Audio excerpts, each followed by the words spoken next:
नमस्कार. महाराष्ट्र योजना कॉर्नरमध्ये आपल्या सर्वांचे स्वागत आहे. आजच्या व्हिडिओच्या माध्यमातून आपण बघणार आहोत की महाराष्ट्रातील जे सर्व रेशनधारक आहे, म्हणजेच की जे रेशन घेणारे जे नागरिक आहे, त्या नागरिकांसाठी महत्त्वपूर्ण असं अपडेट आहे. म्हणजेच की आपण आजच्या व्हिडिओच्या माध्यमातून जाणून घेणार. म्हणजेच की आता तुमच्याकडे जर रेशन कार्ड असेल तर तुम्हाला दरमहा धान्याचा लाभ घेत असाल तर तुम्हाला ही माहिती शेवटपर्यंत नक्की बघा. कारण की आता 1 जानेवारीपासून रेशन धान्य वाटपाला मोठा बदल होणार आहे. तर हा बद्दल आपण आपल्या आजच्या व्हिडिओमध्ये जाणून घेणार. त्याआधी तुम्ही जर माझ्या चॅनलवरती पहिल्यांदा आला असाल तर चॅनलला लाईक, सबस्क्राईब आणि शेअर करायला विसरू नका.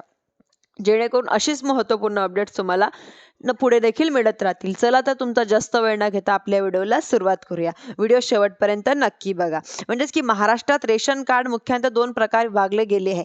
म्हणजेच की नंबर 1 अतोदत शिधापत्रिका, नंबर 2 म्हणजेच की प्राधान्यक्रम शिधापत्रिके. या दोन्ही प्रकारच्या रेशन कार्ड धारकांना केंद्र सरकार आणि राज्य सरकारच्या माध्यमातून स्वस्त दरात किंवा मोफत धान्य दिलं जातं.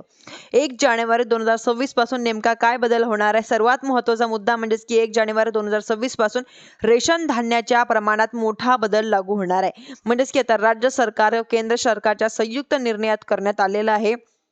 म्हणजेच की प्राधान्यक्रम रेशन कार्ड धारकांना किती धान्य मिळणार, म्हणजेच की जे लाभार्थी आहे प्राधान्यक्रम रेशन कार्ड आहे त्यांच्याकडं ते रेशन कार्डना 1 जानेवारी 2026 पासून 3 किंग तांदूळ आणि 2 किंग गहू हे प्रमाणे व्यक्ती लागू राहणार आहे.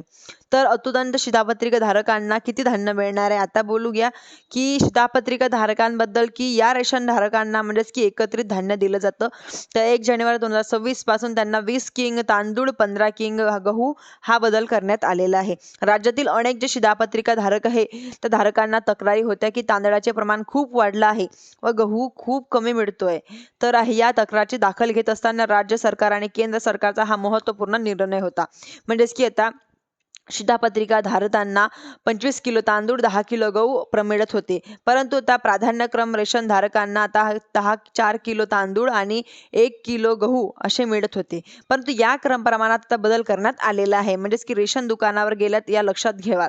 जानेवारीपासून जेव्हा तुम्ही रेशन दुकानात धान्य घ्यायला जाल तेव्हा धान्याच्या प्रमाणात फार फरक जाणू शकतो.